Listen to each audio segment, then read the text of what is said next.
నమస్తే. Welcome to cube TV. నేను మీ anchor Anil. Social మీడియాలో పెద్ద ఎత్తున జానీ మాస్టర్‌కి సంబంధించిన ఇష్యూ అయితే రాష్ట్ర వ్యాప్తంగా సంచలనంగా మారింది. తనపై లైంగికంగా వచ్చాడు అంటూ తనపై రేప్ చేశాడంటూ గూడా ఒక అమ్మాయి తనపై కొరియోగ్రఫీ తనపై కేస్ వేయడం మనం చూస్తున్నాము. దాని తర్వాత గూడా పెద్ద ఎత్తున జానీ మాస్టర్ మిస్సింగ్ కనపడటం లేదు. తను పారిపోయాడు అని చెప్పి గూడా సోషల్ మీడియాలో పెద్ద ఎత్తున చర్చ నడుస్తుంది. అసలు ఈ సమాజంలో ఏం జరుగుతుందనే ప్రశ్నించొచ్చు. ఎందుకంటే ముఖ్యంగా సినీ ఇండస్ట్రీకి సంబంధించి గూడా పెద్ద ఎత్తున మనం వార్తలు వస్తున్నాయి. ప్రతిసారి ఒకటి కాకుండా ఒకటి ఇంకా నెటిజన్‌లో వైరల్ అయితుంది.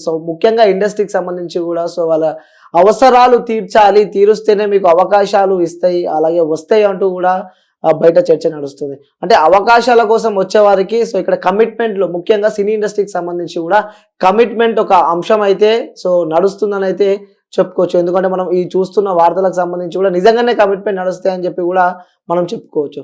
అసలు ఎందుకు ఈ కమిట్మెంట్స్, అంటే అవకాశాల కోసం వచ్చేవారికి కమిట్మెంట్ ఇస్తూనే ఉంటారా? అసలు ఏంటి? ఇదే అంశానికి సంబంధించి కూడా మనతో మాట్లాడడానికి అడ్వకేట్ ఉదయకాంత్ గారు ఉన్నారు. వారి మాటలు అడిగి మరిన్ని విషయాలు తెలుసుకుందాం. సార్ నమస్తే సార్. వస్తే అనిల్ సార్ ఎలా ఉన్నారు సార్? నేను బాగున్నా, మీరు? Sir super sir. సార్ ముఖ్యంగా మనం మాట్లాడుకోవాల్సి వస్తే సినీ ఇండస్ట్రీకి సంబంధించి కూడా కమిట్మెంట్స్ అని చెప్పి ఒక పదం అయితే ఒక చర్చనీయాంశంగా మారింది. ఎందుకంటే ఒకదాని తర్వాత ఒకటి ముఖ్యంగా సినీ ఇండస్ట్రీకి సంబంధించి కూడా మనం వార్తలు చూస్తున్నాం. అలాగే జానీ మాస్టర్ ఇష్యూ, ఇలాంటి ఇష్యూస్ మనం తెరపై బాగా చూస్తున్నాం. అసలు ఏంటి సార్, అంటే అవకాశాల కోసం వచ్చే వాళ్ళకి కమిట్మెంట్ ఇస్తేనే అందులో అవకాశాలు వస్తాయా అని చెప్పి కూడా ఒక క్వశ్చన్ మార్క్ మారింది. ఈ అంశానికి సంబంధించి మీరు ఏమంటారు? అనిల్, అవకాశాలు ఇస్తే, కమిట్మెంట్లు ఉంటేనే అవకాశాలు వస్తాయి అన్నది నేనైతే ఇక్కడ చూడలేదు.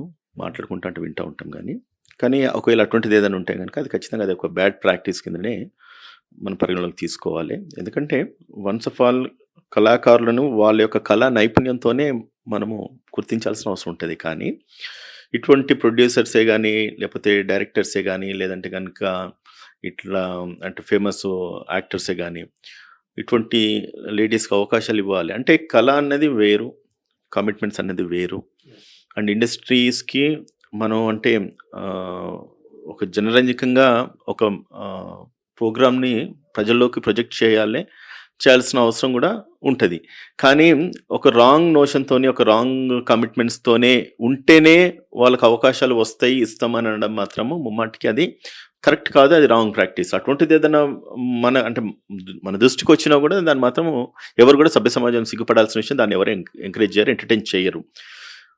ఇటువంటి ప్రాక్టీస్ మాత్రము పూర్తిగా నిర్మూలించాలి. డైరెక్టర్స్, ప్రొడ్యూసర్స్ కూడా గుర్తించాల్సిన అవసరం ఉన్నది. కమిట్మెంట్స్తోనే అవకాశాలు వస్తాయని అనుకుంటే కనుక ఇటువంటి పరిణామాలు ఖచ్చితంగా తప్పయి ఈరోజు జానీ మాస్టర్కి ఏదైతే పరిస్థితి వచ్చిందో అది రేపు ప్రతి డైరెక్టర్కి, ప్రొడ్యూసర్ కూడా వచ్చే అవకాశాలు ఉంటాయి. సినీ ఇండస్ట్రీలో ప్రముఖులు ఎవరైతే ఆర్టిస్టులు ఉన్నారో వాళ్ళందరూ కూడా ఖచ్చితంగా ఎందుకంటే చట్టాలు ఉన్నాయి, చట్టాలు ఖచ్చితంగా ఏదో ఒక టైంకు రియాక్ట్ అవుతుంది. ఇప్పుడు ఒక మైనర్ గర్ల్ని తను తీసుకెళ్ళేసి సెక్షువల్ అసాల్ట్ చేసినాడు, రేప్ చేసినాడు అని చెప్పి ఈరోజు అమ్మాయి పెద్దగా అయిన తర్వాత వచ్చేసి ఆమె ఎలివేట్ చేస్తుంది. అంటే వన్స్ ఒకసారి నువ్వు అవకాశాల గురించి కమిట్మెంట్స్ పెట్టుకుంటారు కావచ్చు, కానీ కమిట్మెంట్ యొక్క కాన్సిక్వెన్సెస్ ఏముంటాయి అన్నది ఎవరికి తెలియదు ఇటువంటి జరిగేంత వరకు. వన్స్ ఇవి జరిగినాయి అనుకోండి, ప్రతి ఒక్కరికి తెలుస్తుంది, అప్పుడు బుద్ధి వస్తుంది. కళను గౌరవించాలి, కానీ కళను ఒక ఆసరగా పెట్టుకొని దాన్ని అడ్వాంటేజ్ కింద పెట్టుకొని వాడుకుంటుంటే కనుక ఏదో ఒక రోజు ఇటువంటి పరిస్థితులు వస్తే ఖచ్చితంగా దాని కాన్సిక్వెన్సెస్ ఫేస్ చేయాల్సిన అవసరం ఉంటుంది. సార్ ముఖ్యంగా జానీ మాస్టర్ ఇష్యూకి సంబంధించి కూడా ఒకటి ఆలోచించాల్సిన విషయం ఉంది. ఎందుకంటే అమ్మాయి తను 16 to 17 years మధ్యలో ఉన్నప్పటి నుంచి లైంగికంగా తనపై రేప్ చేశాడంటూ కూడా కంప్లైంట్లో తను పేర్కొంది. అంటే తను ఉన్న ఏజ్ 16 or 17. ప్రజెంట్ తను ఉన్న ఏజ్ 21. అంటే ఎలా చూసుకోవచ్చు అంటే 16 సంవత్సరాలు ఉన్నప్పుడు తనపై రేప్ చేశాడంటూ చెప్పిన అమ్మాయి 21 years ఇప్పుడు. అంటే ఏ విధంగా చూసుకోవచ్చు అంటారు ఈ పర్టికులర్ ఈ విషయం మనం ఆలోచించాల్సి వస్తే? వన్ థింగ్, రేప్ అన్నది without consent of A women జరుగుతుంది, రేప్ అంటారు. అంటే సెక్షువల్ ఇంటర్కోర్స్ ఎప్పుడైతే జరుగుతుందో వితౌట్ కన్సెంట్ అంటే కనుక రేప్ అంటారు. కానీ ఒక మైనర్ గర్ల్ మీద విత్ కన్సెంట్ అయినా కూడా, అంటే మైనర్ బిలో 18 years ఉన్న వాళ్ళ మీద విత్ కన్సెంట్ అయినా కూడా దాన్ని రేప్ అంటారు. ఆమె ఒప్పుకున్నా, అంగీకరించినా కూడా తనను కనుక ఒకవేళ రేప్ చేసి ఉంటే కనుక ఇట్స్ 100% ఇట్స్ రేప్. కానీ మేజర్ అయిన తర్వాత కనుక విత్ కన్సెంట్ కనుక కోర్స్ జరిగితే కనుక దాన్ని మాత్రం రేప్ అని అనడానికి ఉండదు, అది చట్టాలు నిర్ణయిస్తాయి. ఇందులో మోర్ పర్టికులర్లీ జానీ మాస్టర్ కేసులో ఎవరైతే విక్టిమ్ ఆర్ కంప్లైనెంట్ ఉన్నారో ఆమె ఏదైతే కంప్లైంట్ చేసింది at the age of 21 years ఏమంటుందంటే, నాకు అట్ ద ఏజ్ ఆఫ్ 16-17 నేను మైనర్గా ఉన్నప్పటి నుంచి కూడా నాకు సినీ ఇండస్ట్రీలో అవకాశాలు ఇవ్వడానికి అని చెప్పేసి చెప్తూ నన్ను అప్పటి నుంచి కూడా నన్ను ఫ్రీక్వెంట్గా చేయడము, నా మీద రేప్ కమిట్ చేయడము అప్పటి నుంచి ఇప్పటిదాకా కూడా కొనసాగిస్తూ ఉన్నారు. కాబట్టి ఈ రోజు అంటే నన్ను కొట్టినరు లేదంటే కనుక హరాస్మెంట్ జరిగిందని చెప్తా ఉంది. కాబట్టి ఖచ్చితంగా దాన్ని 2 యాంగిల్స్లో తీసుకోవాలి. ఒకటి 376 రేప్ కింద బుక్ చేస్తూనే పోక్సో యాక్ట్ కూడా ఉంటుంది. Any rape attempt done on a minor girl, అప్పుడు పోక్సో చట్టాలు కూడా వస్తాయి. పోక్సో చట్టాలలో కనుక ఒకవేళ పరిగణన తీసుకుంటే కనుక నో మ్యాటర్ బెయిల్ రాకడ కష్టమవుతుంది, శిక్ష కూడా కఠినమైన శిక్షలు ఉంటాయి. సో కాబట్టి ఎప్పుడు జరగాలి, ఈ కేసులో మాత్రము జానీ మాస్టర్కి మాత్రం ఖచ్చితంగా శిక్షకు మాత్రము అర్హుడు అని చెప్పొచ్చు. ఎందుకంటే 2 పారామీటర్స్. ఫస్ట్, ఒకవేళ అఫెన్స్ ప్రూవ్ అయింది అనుకోండి, పోక్సో యాక్ట్ ఖచ్చితంగా ఫోర్స్లోకి వస్తుంది. జరిగిందంటే అది విత్ కన్సెంట్ అయినా కూడా, విత్ కన్సెంట్ మేము బొంబాయి వెళ్ళినాం, ఇంకొకటికి వెళ్ళిన తర్వాత నన్ను అసాల్ట్ చేసినాడు, నన్ను చేసినాడు అని అంటే ఆమె ఆ టైంకు ఏది జానీ మాస్టరు ఆ టైంకు ఆమెతో పాటు ఏ రూమ్లో ఉన్నారు, ఏ హోటల్లో ఉన్నారు, ఏ ప్లేస్లో ఉన్నారు అనేది ఈజీగా ఐడెంటిఫై చేయొచ్చు. అక్కడ ఉన్న సీసీ కెమెరా ఫుటేజెస్ కానీ, ఒకవేళ అది ఓల్డ్ అయినప్పుడు కూడా ఆ టైంలో ఉన్న వాళ్ళ టవర్ లొకేషన్సే కానీ, ఇద్దరు మొబైల్స్ ఒకే కార్డు ఉన్నాయేంటి దాన్ని చూసుకొని. సో ఇటువంటి సిచ్యువేషన్స్లో ఏమైతే అంటే ఖచ్చితంగా అఫెన్స్ మేకౌట్ చేసుకోవడానికి, అఫెన్స్ ప్రూవ్ చేసుకోవడానికి, దాని యొక్క ఎవిడెన్స్ ఎస్టాబ్లిష్ చేయడానికి అని చెప్పేసి ఖచ్చితంగా ఇవన్నీ కూడా పరిగణలోకి తీసుకుంటే కనుక జానీ మాస్టర్ కేసులో మాత్రం ఇప్పుడున్న సర్కమ్స్టెన్స్లో మాత్రం ఖచ్చితంగా ఆయనకైతే శిక్ష పడుతుంది. అందులో ఏమాత్రం డౌట్ లేదు. అంటే మైనర్ తను ఇష్టంతో చేసుకున్నా కూడా పక్క కేసు అయితే పడుతుందని చెప్పి అంటున్నారు. 100% మైనర్ గర్ల్ విత్ కన్సెంట్ జరిగినా కూడా అది 100% శిక్ష పడుతుంది. అమౌంట్స్ టు రేపే అండ్ ఇంక్లూడింగ్ పోక్సో యాక్ట్ కూడా ఇంక్లూడ్ అవుతుంది. ఈ జానీ మాస్టర్ ఇష్యూకి సంబంధించి కూడా పోక్సో అలాగే కొన్ని కేసులు నమోదైనాయి. సో ఎలా ఉంటాయి దీనికి సంబంధించి సీక్వెన్సెస్ ఎలా ఉంటాయి? లైక్ ఎన్నేళ్ళు అంటే కొన్ని సందర్భాల్లో కొన్ని మీడియా రంగంలో మనం చూస్తున్నాం, లైక్ 7 years 10 years అంటూ కూడా చూస్తున్నాం. అసలు వాస్తవంగా ఎన్ని ఇయర్స్ శిక్ష పడే అవకాశం ఉంది ఈ సెక్షన్లకు సంబంధించి, అలాగే ఈ పోక్సోకి సంబంధించి? అఫెన్స్ కు 10 years ఉంటుంది. ఒకవేళ if it is minor girl అంటే లైఫ్ ఇంప్రిజన్మెంట్ కూడా పడే అవకాశాలు ఉంటాయి. అటువంటి కేసెస్ చాలా ఉన్నాయి. నేను కొన్ని కేసులు చేసిన మన మీడియా ఛానల్స్ కూడా చాలా టెలికాస్ట్ అయినాయి. పోక్సో యాక్ట్స్లో ఎవరి మీద అయితే జరుగుతుంది, చిన్న పిల్లల మీద జరిగినప్పుడు ఒక కేసులో 20 years, అంటే నేను చేసిన కేసులోనే 20 years ఇంప్రిజన్మెంట్ పడ్డది కూడా మనం ఒకసారి గుర్తు చేసుకోవాల్సిన అవసరం ఉంటుంది. అంటే మీ ఉన్న ఎక్స్పీరియన్స్ లో చాలానే చూస్తుంటారు, లైక్ ఇలాంటి కేసెస్ చూసి ఉంటారు. అంటే ఎన్నేళ్ళ వరకు వాళ్ళు లోపల అంటే యాంటిసిపేటర్ బెయిల్ ఒకటి ముఖ్యంగా ఇక్కడ మనం మాట్లాడుకోవాల్సి వస్తే, ముందస్తు బెయిల్ వచ్చే అవకాశాలు ఉన్నాయి ఈ కేసులకు సంబంధించి? బెయిల్ అనేది 2 టైప్స్ ఉంటుంది. ఒకసారి అరెస్ట్ చేసిన తర్వాత రెగ్యులర్ బెయిల్ అంటే, అరెస్ట్ కాకముందు యాంటిసిపేటరీ బెయిల్ అంటాం. ఈ కేసుకి వచ్చేసరికి జానీ మాస్టర్ తప్పించుకున్నాడు కాబట్టి తప్పించుకొని పోలీసులకు దొరకకుండా ఉండేసి ఆయన ఏం చేస్తున్నాడు, అరెస్ట్ చేయకుండా యాంటిసిపేటరీ బెయిల్ వేసుకునే ప్రయత్నం చేస్తాడు. Anticipatory bail May grand may not be grand, అంటే ఇవ్వచ్చు ఇవ్వకపోవచ్చు. కానీ ఇటువంటి అఫెన్స్లలో మాత్రం బెయిల్ యాంటిసిపేటరీ బెయిల్ ఇవ్వడానికి ఉండదు. యాంటిసిపేటరీ బెయిల్ వేసుకోవడానికి 2 ప్రొవిజన్స్. ఒకటి సెషన్స్ కోర్టుకి వెళ్ళొచ్చు, హైకోర్టుకు వెళ్ళొచ్చు, అక్కడ డిస్మిస్ అయితే సుప్రీంకోర్టు కూడా వెళ్ళొచ్చు. కానీ ఇటువంటి విషయాలలో ఒకవేళ అమ్మాయి మైనర్ గేల్ అయితే ముమ్మాటికి రాదు. 376 ఇటువంటి సెక్షన్లలో అయితే 100% బెయిల్ రాదు. Maximum first or second bail petitions లో మాత్రం ఖచ్చితంగా బెయిల్ రాదు. ఈ జానీ మాస్టర్ నాకు తెలిసి ఈ రోజు అంటే బెంగళూరులో అరెస్ట్ చేసినట్టు 19th కదా ఇవాళ, ఈ రోజు బెంగళూరులో అరెస్ట్ చేసినట్టుగా నేను వార్తల్లో విన్నాను.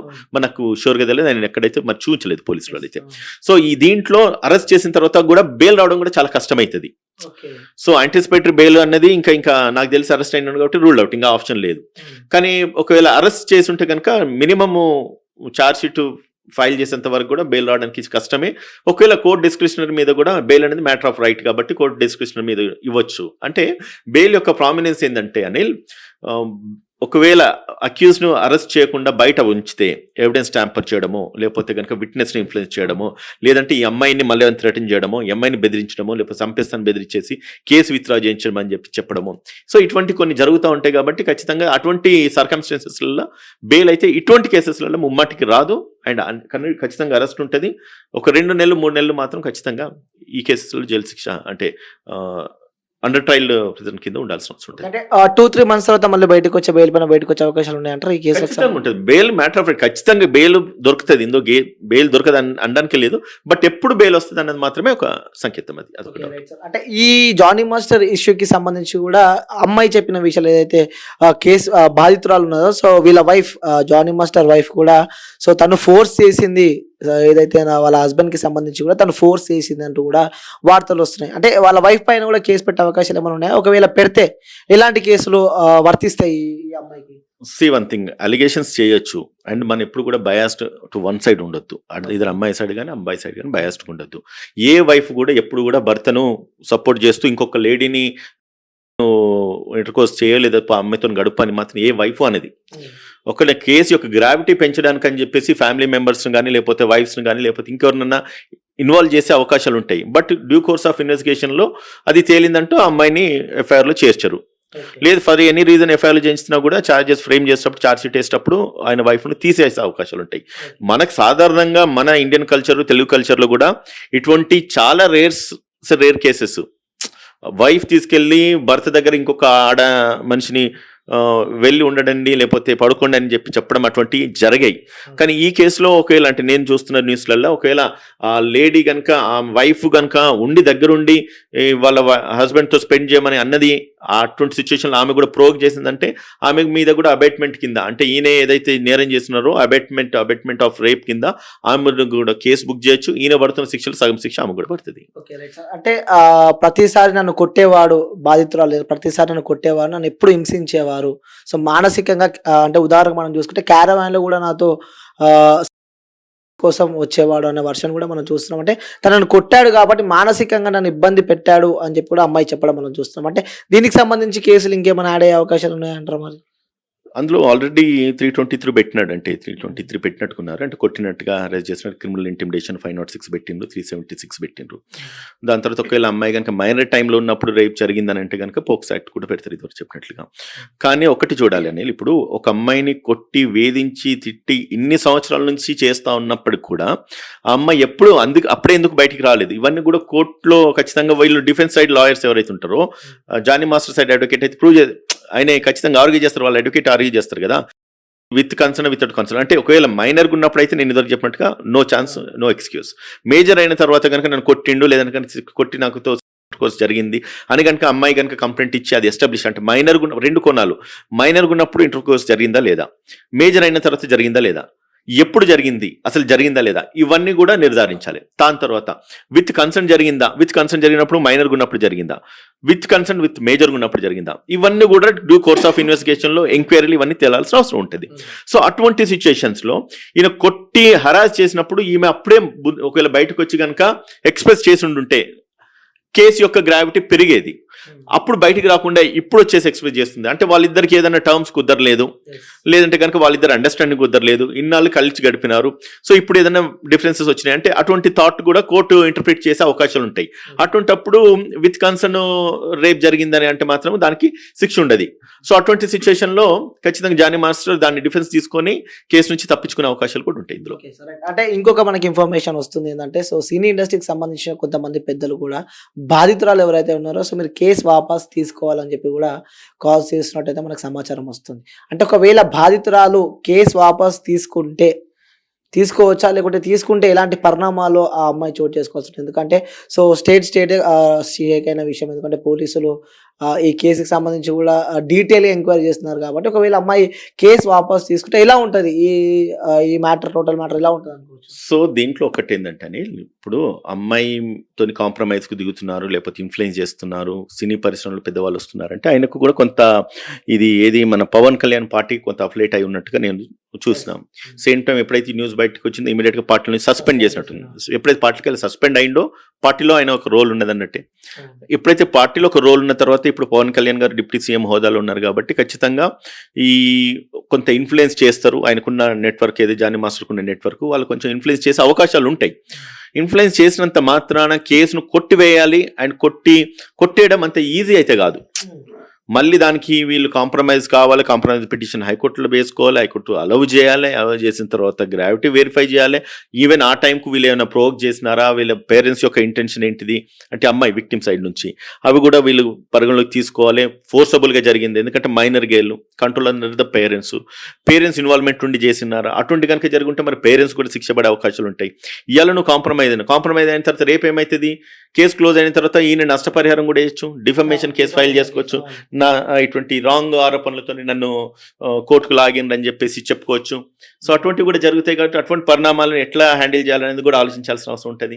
సో ఇటువంటి సిచ్యువేషన్స్లో ఇటువంటి కేసులో ఎంత పెద్దోళ్ళు ఇన్వాల్వ్ అయినా, ఎంత ఇన్ఫ్లుయెన్స్ చేసినా కూడా, ఒకవేళ అమ్మాయి కనుక కాంప్రమైజ్ అయ్యేసి కనుక కేసు విత్డ్రా చేసుకోవడం ఈజీ కష్టమే. ఒకవేళ కాంప్రమైజ్ అయ్యి కేసు విత్డ్రా చేసుకున్న తర్వాత దాని తర్వాత కాన్సిక్వెన్సెస్, రెప్లికేషన్స్ ఎట్లుంటాయి అనేది ఇప్పుడు ఇంటర్ప్రిట్ చేయలేము, ఇప్పుడు ప్రెడిక్ట్ చేయలేము. సో దీన్ని అన్నింటిని ఆలోచించి దీని అన్నింటిని దృష్టి పెట్టుకోవాల్సిన అవసరం ఉంటుంది కదా. సో అటువంటి సిచ్యువేషన్స్లో ఖచ్చితంగా ఈ కేసు కాంప్రమైజ్ కావడానికి మాత్రం మైల్డ్ ఛాన్సెస్, చాలా తక్కువ ఛాన్సెస్ ఉంటాయి.